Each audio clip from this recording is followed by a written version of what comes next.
정신 못 차리고 있는 거죠. 특히 예. 정진석 실장의 그 발언은 정말 실망스러운데 5선 국회의원을 하신 분이 저렇게 이 후배 국회의원들의 그 질의에 대해서 오만불손하게 하고 최소한의 그 어떤 국민들에 대한 그 송구스러운 자세가 없는 것 같아요. 오히려 강변을 하고 대통령의 저 육성 녹음이 나왔는데도 정치적 법초로 아무런 문제가 없다. 이렇게 강변을 하고 아이고 천안함 의원을 막 꾸짖고 그런 거 보니까 참 이게 정말 구제불능인 것 같습니다.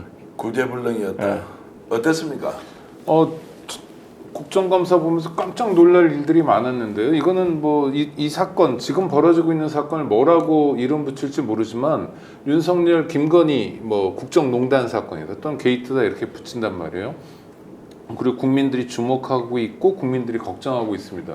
근데 대통령실의 주요 책임자들은 어떠냐면 그냥 뻔한 얘기만 반복하는데 특히 이게 무슨 나쁜 정책 교과서에 나올 법한 이를테면 상대방의 말꼬리를 잡아가면서 논박도 아닌 그냥 뭐 회피하기를 한다거나 특히 저는 정진석 비서실장의 태도 중에 젊은 국회의원에 대한 태도 이거 오만불손이라고밖에 얘기할 수 없는데요. 그 어떤 국회의원이 특히 야당 국회의원에게 그랬는데 그분이 정진석 비서실장보다 생물학적 나이가 젊을지는 모르지만 그 지역을 대표하거나 그 직역을 대표하는 국민의 대표입니다. 국민들이 선출한 국회의원인데 정말 함부로 하더라고요. 뭐 왜 언성 높이지 않아도 언성 높이냐? 뭐 대통령 지지율 얘기하니까 니네 당 지지율이나 신경 써라. 와, 그러니까 저는요. 자, 지금 대통령실의 이 국정농단 사건에 대한 대응 중에서 아주 심각한 게 뭐냐면 거짓말을 반복하고 있다는 겁니다. 명태균 씨하고 경선 끝난 다음에 아무런 연락도 주고받지 않았다라는 것이 거짓말이라는 게 어제 확인됐어요. 국민들이 다 들었습니다. 그러니까 이제는 할 말이 없으니까 뭐라고 얘기하냐면 그게 아마 조작된 음성이 아닐까? 라고 해서 또 뭐 관변 시위처럼 뭐 동원하고 있습니다. 그러니까 정말 중요한 대통령의 문제에 대해서 그래도 어느 정도 방어해 주거나 하는 건 좋은데 최소한의 논리적 근거도 없이 정말 험한 소리들만 늘어놓고 있어서 이거 진짜 심각하구나.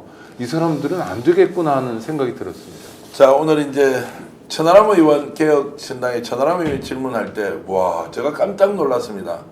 대통령실의 비서실장이 의회에 나와서 본인도 5선 출신 국회의원인데 싸우는 걸 보니까 가관이었는데요. 천하람 의원이 질의하고 비서실장이 답변하는 내용 먼저 한번 보시겠습니다. 아니 그리고 이준석 대표가 새벽 4시에 물타기하고 비서실장 사찰에 가서 공매화 심었잖아요. 이준석 대표가 비서실장 물 탄다고 그게 물 타집니까? 이러니까 지지율이 이 모양인 겁니다. 국민 앞에 잘못한 거는 제대로 잘못했다고 인정을 해야지 손바닥으로 하늘을 가리려고 한다고 그게 되겠습니까? 개혁신당 지지율이나 생각하십시오. 지금 장난하시는 뭐 하시는 겁니까? 저희 지지율은 지금 개혁신당 지금 국정감사 하시는 겁니까?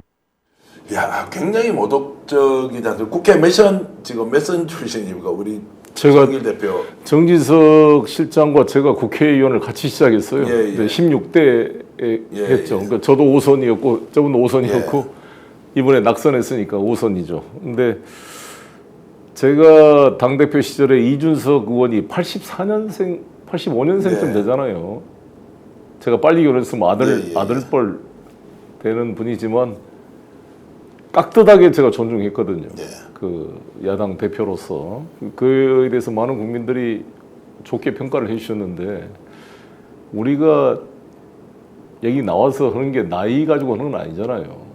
근데 저도 한번 그 비판을 받았죠. 내가 한동훈 장관 때 내가 물병을 한번 던지고 싶다 이런 말을 이런 말에서 비판을 받았는데 제가 그 비판 점은 인정합니다. 이제 인정하는데 그때는 제가 이 검찰 특수부의 별건 수사로 제 아는 후배가 사망을 했어요. 정말 너무 가슴 아픈 죽음을 당해서 그 묘를 성묘하고 온 바로 그 다음날 출판 기념회 때 내가 그 분노를 참을 수가 없어. 사람을 죽이는 이 특수부의 이런 별건 수사, 이런 사냥식 수사에 대한 분노의 표시로서 그런 얘기가 나오는데 아무튼 그거는 존중해야 되고 이게 특히나 국회 국정감사 현장에 와서 피감기관이 저렇게 큰 소리를 치게 되면 국민들이 좀 뭐야? 우리를 야단치는 거야? 이런 느낌이 들죠.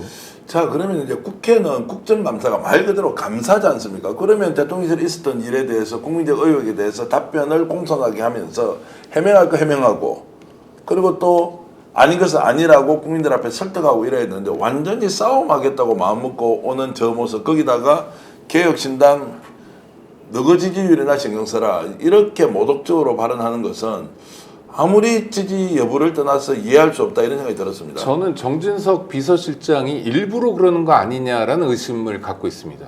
지금 대통령과 대통령실이 반복적으로 거짓말을 하고 있어요. 때로는 언론을 통해서 우리가 지금 확인하고 있는 것처럼 국회에 나와서 거짓말을 반복하고 있습니다. 어떻게 이렇게 거짓말을 할 수 있을까 싶죠. 이 거짓말에 대해 설명해야 되는데 사실 자기들이 거짓말했습니다라고 확인하고 인정하기도 싫고, 또 이 국면을 어떻게 관리할 방법도 없는 겁니다. 왜 그러냐면 윤석열 대통령의 대통령실이 지금 윤석열 대통령이 또는 대통령의 부인 김건희 씨가 어느 정도로 명태균 씨와 관계하고 있는지 잘 모르는 것 같아요. 대통령이 말도 안 해주는 것 같아요. 그렇죠. 그러니까 지금 상황도 정확히 알지 못하는 상태에서 방어를 해야 돼요. 방어할 수 없는 걸 방어하는 겁니다. 그러다 보니까 일부러, 아니 국회의원 5선이나 한 사람이 그런 말을 했을 때 파장이 어떤지 모르겠어요. 또 하나, 그 여당 의원 중에 그 대구 출신의 유난히 체력이 약한 분 있잖아요. 시장도 하셨던 분. 그분은 동료 야당 의원에게 쓰레기 어쩌고 이런 말을 하더라고요. 대놓고. 그러면 어떻게 되면 언쟁이 붙죠. 그럼 사과해라, 뭐 잘못했지 않냐, 어떻게 동료 의원에게 그럴 수 있냐. 정진석 비서실장도 마찬가지예요. 일부러 국민들이 보는데도 오만불순한 태도를 갖는 건 파행을 만들기 위한 의도적인 꼼수 아닌가 싶어요. 네. 그러니까 대통령실과 여당이 협작을 해가지고 방어할 수 없는 걸 방어하다 보니까 이런 식으로 논란들을 일으키고 소리가 가짜 아니에요? 잘 들어보면 그런 거 아니에요? 라고 엉뚱한 소리를 하는 건데, 이거는 국민의 공복으로서 해야 될 일은 아닙니다. 정말 형편없는 사람들 같아 보여요. 자, 오늘 이제 정진석 비서실장이 답변하는 내용 하나 더 보내드릴 텐데요. 윤종건 의원이 질의했을 때 이 녹취 자체가 왜곡됐고 민주당의 주장일 뿐이다. 야, 그러면 민주당은 조작해가지고 주장만을 하고 있는, 자, 그것이 지금 공개가 되고 대통령 목소리가 나왔는데 조작이 됐을 수도 있다라는 답변을 하는데요. 한번 직접 들어보시겠습니다. 아니 그러면 그 녹취에 나와 있는 대통령 목소리는 어떻게 된 겁니까? 아니 무슨 그 정신으로 그 말씀을 하신 겁니까? 목소리의 주체인 명태균 씨도 어저께 인터뷰에서 대통령은 전혀 선거 개입, 공천 개입을 한 사실이 없다라고 밝히고 있고, 그 녹취도 잘린 것 같다. 그리고 당에서 다 알아서 할 것이라는 내용은 잘렸다라고 증언하고 있지 않습니까? 그러니까 운전기사가 녹취한 것 같다는 발언은 어떻게 그 생각하세요? 녹취 내용은 일방적인 민주당의 주장이고 문제 제기이고 한 것이지, 이것이 위법한 것이고 또 예. 공천 개입을 했다라는 명백한 증거가 입증되지 못하고 있는 일방적인 정치 주장일 뿐이지. 그러니까 적어도 이 회의를 주재하시는 위원장께서는 모두의 말씀하시는 대로 대통령의 녹취 내용이 누가 봐도 명백한 불법 공천 개입 사실이다라고 규정하고 단정 지으면 안 된다는 말씀을 드리는 겁니다. 예. 자, 사실이 아니라고 주장을 하지 않습니까? 사실을 가지고 얘기하는데 이것을 받아들인 쪽이 사실이 아니다 라고 하면 그때부터는 이제 우리의 균형 감각은 50대 50으로 양쪽의 주장을 반반씩 인정해야 한다, 이런 논리인 것 같은데 송 대표님 어떻습니까? 오히려 저거는 특검을 가야 된다는 명분을 만들어 준 거라고 봅니다. 네. 그렇잖아요. 그 수사권을 가지고, 그러니까 특검에서 수사를 해보자. 그래야 될 거 아니겠습니까? 그리고 김학의 사건, 김학의가 무슨 강원 어디 별장에서 한 게 동영상이 나오고 그 얼굴이 찍혔는데도 김학의가 아니라고 했던 이 검찰 정권 아닙니까? 근데 이 정진석 의원은 검찰 출신도 아니고, 정진석 5선 의원을 비서실장으로 둔 이유는 뭔가 검사 출신 상명하복에 찌들린 검사와 달리 5선 국회의원 정도의 경륜이 있으면 대통령한테 갔어도 대통령이 이건 아닙니다, 안 됩니다, 여기서는 사과해야 됩니다, 이런 발언을 할 걸 기대하고 보는 거 아니었겠어요. 근데 이렇게 실망스럽게 무슨 검사보다 더한 식으로 그렇게 방어를 하는지 바이든 가지고 난리맨이라고 또 국민들을 그냥 청력 시험을 하게 만들더니 저런 일을 하고 있네요. 제2의 김학의 같은 느낌이 듭니다. 그러니까 이제 증거를 갖다 주더라도 그것이 왜곡됐고 조작되었고 일방적 주장일 뿐이다라고 하면 자 저걸 국민들이 아 그렇구나 대통령실 해명을 잘 내가 받아들여야 되겠다라고 판단합니까? 아니, 국민들의 분노 게이지는 높아질 더, 수밖에 더. 없는 거예요. 여기에 딱 들어맞는 우화가 안델센 동화 벌거벗은 임금님이에요. 그게 1837년 동화인데요. 자 가짜 옷이잖아요. 투명한데 벌거벗은 자기는 굉장히 좋은 옷이라고 그래요. 행진을 합니다. 어린아이가 그걸 보고 야 임금님이 벌거벗었다. 그 다음이 중요합니다. 그 다음에 임금이 어떻게 하냐면 마치 아무 일도 없었던 것처럼 계속 행렬을 이어가는 거예요. 지금 이거잖아요. 대통령 부인이 국정농단 사건을 대놓고 일으키고 있어요. 그러면 이 국정농단이라는 게 또 명태균 씨와의 관계만 있는 것이 아니라 이를테면 김영삼 전 의원에게 무리하게 공천을 밀어줬다는 것만 있는 게 아니라 여러 가지 의혹이 지금 동시에 불거지고 있는 거 아닙니까? 그것에 대해서 설명해야 되는데 해명해야 되는데 그게 아니라 음성이 조작됐을 수도 있는 거 아니에요? 하고 엉터리 이야기를 합니다. 저는 오늘 정진석 비서실장에 대해서 정말 달리 보게 됐는데요. 이분 한국일보 기자 출신이죠. 예. 그러니까 한국일보 기자들이 좋은 분들이 많아요. 뭐 남재희 선생, 김중배 선생 이런 분들. 약간 뭐냐면 좀 그렇죠. 균형감 예. 있는 언론사가 한국일보라고 많이 알려져 있습니다. 그러니까 기자 훈련을 잘 받은 분이에요. 또 정성모 의원 아들이잖아요. 그러니까 그 지역에서 굉장히 오랫동안 충청 도민들의 선택, 사랑을 받았던 분입니다. 그러니까 5선까지 했죠. 그런 사람이 이렇게 단박에 권력에 붙어서 아무리 대통령 비서실장이어도 그야말로 정말 손바닥으로 하늘을 가리고 있는데 야 이건 너무 심각한 거 아닌가. 우리 정치가 이렇게까지 망가졌구나 하는 걸 확인할 수 있어서 씁쓸합니다.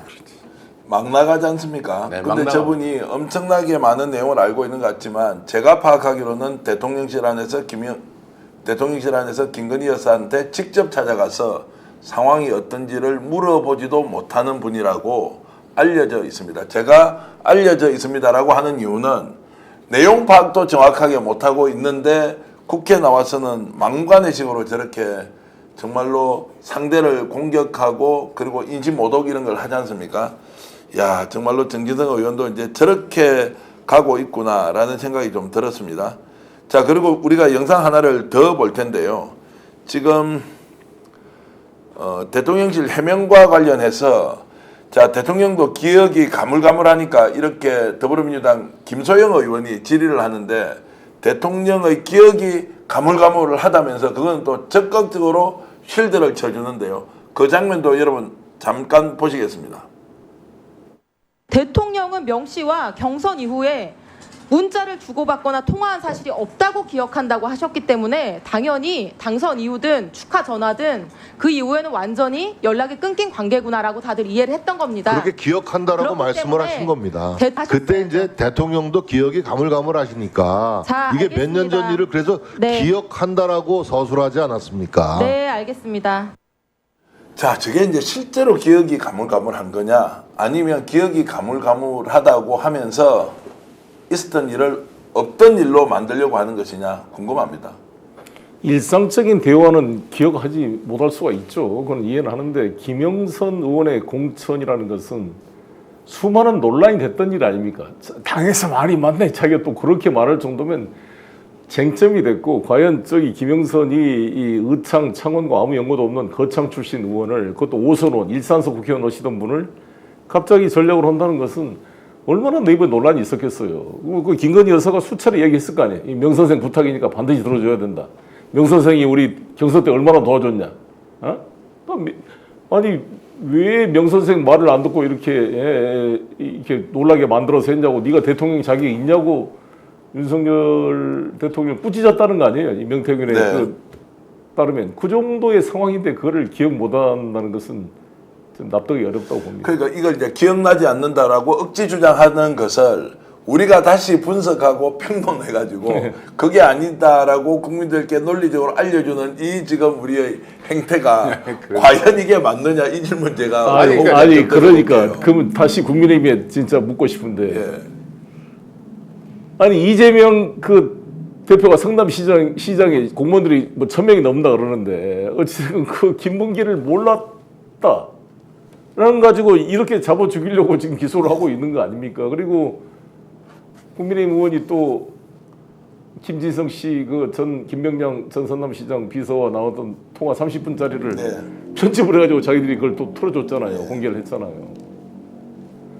그렇게 한 사람이 이 명백한 이게 편집된 것도 아니죠. 지금 네. 이 여기는 전체 내용 중에 앞에가 끊어졌다는 뜻인가? 뭐가 편집됐다고 그러는 거죠?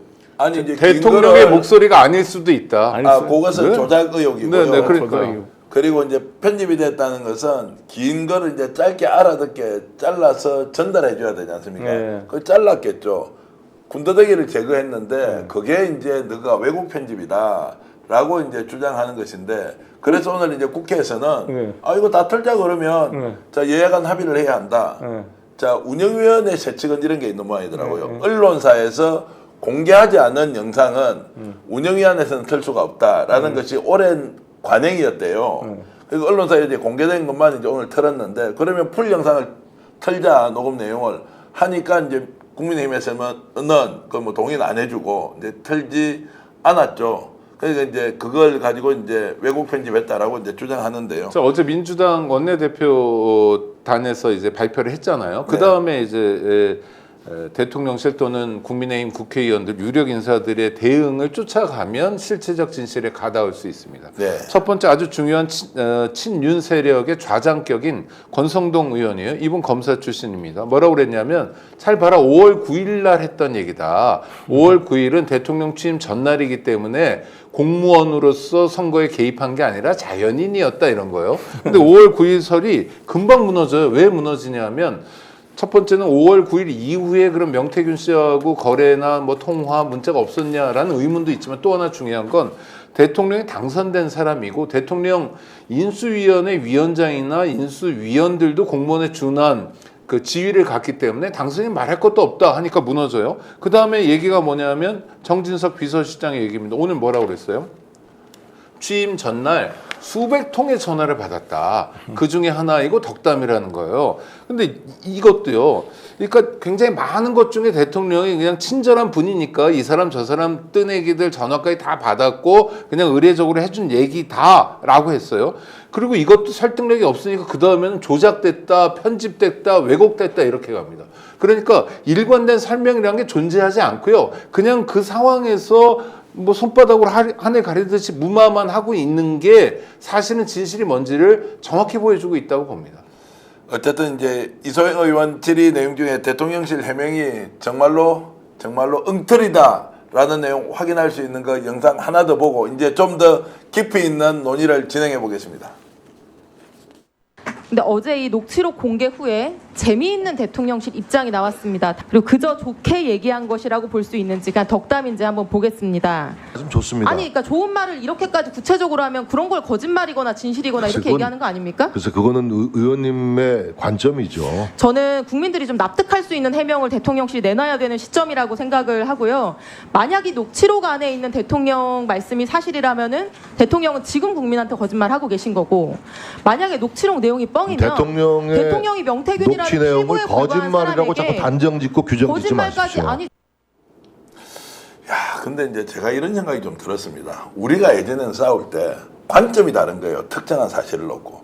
그런데 증거가 있는 사실을 내놓고 있는데 아예 이게 증거가 인정할 수 없고 조작과 왜곡이다 이렇게 해버리면 이제 어느 한쪽이 죽어야 되는 거 아닙니까? 자, 이런 방식으로 논쟁을 하다 보니까 야, 국민들은 정말 절망스럽다. 증거를 가지고도 거짓말을 그것도 새빨간 거짓말을 계속 해대면서 얼굴에 철판 간 게 아니고요. 얼굴 색깔이 안 바뀌고 당당하게 얘기를 해버리니까 정치가 이미 사망해버렸다. 정치의 존재 이유가 없다. 이런 생각까지 오늘 들어서 와 정말로 최악이다라는 이런 판단을 할 수밖에 없겠더라고요. 후흑학이라는 말 들어보셨죠? 예. 두꺼울 후자, 거물 흑자. 그러니까 이게 완전히 이제 권력을 잡으려면 얼굴이 시커멓고 두꺼워야 된다. 군주는 무치다. 뭐 이런 말들이 있는데 이거를 윤석열 대통령도 읽었다는 거 아니에요? 그래서 이 검사들을 하는 거 보면 진짜 포항제철 강판을 그냥 깔아서 붙이고 다니는 느낌이에요. 이 부끄러움이 없다는 것은 정말 인의 예지의 그 기본 아무튼 사단 7장의 기본이 안 돼 있는 예. 사람들 같고 그래서 저는 이 정권은 구제불능이다. 고쳐쓸 수가 없다. 빨리 끌어내리지 않으면 안 되는 정말 절대절명의 상황이고 특히 명태균이 5살짜리 꼬마한테 총을 쥐어준 꼴이다. 그리고 내공이 없다. 이게 5년을 지탱할 내공이 없어. 2년만 하고 끝내야 된다고 명태균 씨가 말할 정도였으면 우리가 보더라도 전 껍데기지 대통령커녕 기본 조그마한 조직도 한 이끌어갈 그런 자세가 안 돼 있는 거잖아요. 차라리 그러면 김건희 씨가 빨리 끌어내리고 다시 대통령 출마하든지 국민의 심판을 받든지. 자, 그래서 이제 지금 어떻게 싸워야 하느냐. 제가 이제 바로 오국장께 여쭤볼게요. 자, 저런 방식으로 원천 무효고 왜곡이고 조작이다 이렇게 해버릴 경우에 증거를 가진 사람이 그러면 어떻게 싸워야 하나. 지금 이제 박찬대 원내대표가 운영위원장으로서 진행을 잘했다 못했다. 왜 강력하게 대응을 못하냐. 이게 막 댓글이 오늘 난리가 났습니다.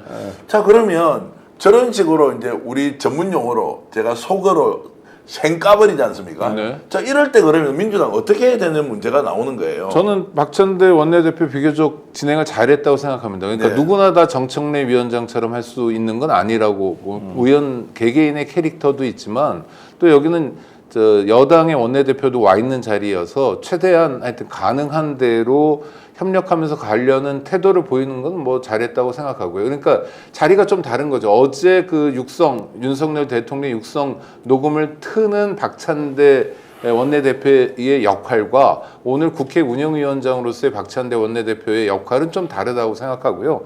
그래서 박찬대 운영위원장의 모습을 가지고 왈가왈부할 건 없다고 봅니다. 다시 그 정진석 비서실장 얘기로 들어가면 진짜 뻣뻣하잖아요. 방금 동영상에서 본 것처럼 이소영 의원한테 어떻게 하냐면 여성으로 대하는 모습을 전 봤어요. 젊은 사람으로 대하는 모습을 봤어요. 그렇죠? 그건 의원님 관점이죠. 이럽니다. 그러니까 굉장히 오만불손하죠. 굉장히 뻣뻣한 모습이죠. 이런 모습은 뭐냐면 윤석열 정권의 지금 국정난맹상 총체적이잖아요. 이게 어디서 비롯됐는지 알 수 있는 겁니다. 그러니까 사안에 대한 인식도 대응도 엉터리라는 거예요. 지금 윤석열 정권, 특히 대통령실이 대응하는 걸 보면 윤석열 정권이 우리 송 대표님 말씀처럼 더 이상 가면 안 되겠구나. 중단돼야 되겠구나. 국민을 위해서 뭐 역사 이런 거 말고 당장의 민생, 당장의 안보, 국민들의 정신 건강을 위해서 오늘이라도 그만둬야 되겠구나라는 필요성을 확인시켜 주고 있는 것 같습니다. 자, 여러분 오늘 한숨이 아마 방송을 보는 내내 나왔을 것 같은데요. 그런데 대통령 지지율이 우인의 일치입니까? 오늘 자 운영위에서 대통령실 국정감사를 하고 있는데 보니까 갤럽에서 19% 그리고 문화일보에서는 17%까지 떨어졌다라는 이제 여론조사 결과가 나왔습니다. 자, 그러면 최소한 국회에 나와서 저런 대답을 할 때는 좀 부끄러워하거나 정말로 국민들 앞에서 좀 진솔하게 인정하면서 이렇게 해소하겠다라고 해야 되는데 그런 거 전혀 없었습니다. 전혀 없었어요. 어떻게 대답하느냐.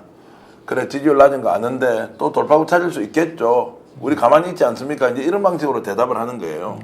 미안한 마음이 전혀 없는 거예요. 국민들 앞에 송구한 마음도 없고. 저는 어제 저녁 KBS 9시 뉴스를 보면서 그런 절망을 느꼈습니다. KBS 9시 뉴스는 이번 국정농단 사태에 대해서 정말 조금 보도했는데요. 메인으로 계속 보도하는 건 안보 위기였습니다. 뭐 우크라이나가 어떻고 뭐 북한에서 어떤 미사일을 쐈는데 그 미사일이 얼마나 무서운 거고 한국과 미국이 한미 동맹을 얼마나 튼튼하게 이어가고 있고 뭐 하는 얘기들을 굉장히 장황하게 길게 이야기하고요. 이 보도 분량이요. 뭐 종편 포함해서 어디에도 미치지 못할 만큼 짧았는데 중간 뉴스를 두 꼭지 보도했습니다. 그러니까 이건 윤석열 정권의 일정한 태도가 KBS 통해서 우리에게 전해지는 게 아닌가 싶습니다. 네. 전 대표 말씀하신 것처럼 이 국면도 어떻게 하면 위기는 다른 위기로, 이슈는 다른 이슈로 넘어갈 수 있을 거라고 막연하게 기대하는 것 같아요. 그래서 안보 위기를 잔뜩 높여놓으면 국민들의 시선은 그쪽으로 하지 않을까라고 생각하는 것 같아요. 이거는요. 거짓말을 반복해서 하는 것처럼 국민들을 정말 무시하는 태도입니다. 자기들은요. 지금 대통령 권력 처음 잡아보지만 자기들은 지금 대통령 놀이를 처음 하지만 우리 국민들은요. 건국 이래 지금까지 반복적으로 봤어요. 정말 다양한 캐릭터의 대통령 봤고요. 군인들이 대통령 하는 짓도 정말 피눈물을 먹으면서 봐왔던 국민들입니다. 예. 너무 우리 국민들을 우습게 보는 것 같아요, 이 사람들이. 스픽스는 말하는 언론입니다. 대세는 유튜브, 그중에서 스픽스. 좋아요, 댓글, 구독, 알림 설정. 여러분이 저희를 사랑해 주시고 우리가 여러분을 사랑하는 4가지 방법입니다.